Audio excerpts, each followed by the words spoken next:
লোকে বলে জোড়া শালিক দেখা নাকি ভালো, কিন্তু ব্যাপারটা হলো আমি তো জোড়া শালিক দেখলাম, কিন্তু জোড়া শালিক তো আমায় একা দেখে নিল।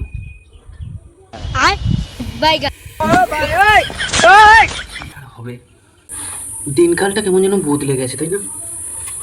আসলে আমি আমার এক বন্ধুকে বলেছিলাম খারাপ ছেলেদের সঙ্গে কখনো মিশবি না।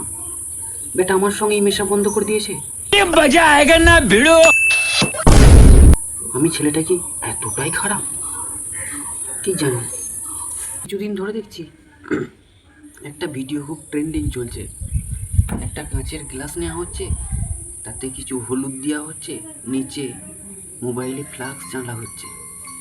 ব্যাপারটা মধ্যে আমি তো স্পেশাল কিছু বুঝলাম না।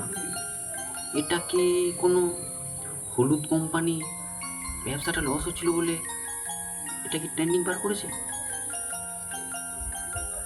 আমার তো মনে হয় কোনো হলুদের কোম্পানি তার ডুবে যাওয়া ব্যবসাটাকে আবার দাঁড় করানোর জন্য এটা ট্রেন্ডিং করেছে।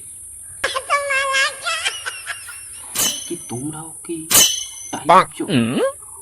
রাস্তাঘাটে আজকাল ছেলে ছোড়াদের যেন কোনো কথা বলতে প্রচণ্ড ভয় লাগে। ছেলেগুলো বেশ কেমন যেন চকচকে, কিন্তু কখন যে গরম হয়ে যায়। ছেলেগুলো কি আজকালকার নন স্টিকের, যে ওপর থেকে বেশ রং করা, টুক করে কখন গরম হয়ে যায় বুঝতেও পারি না বাবা।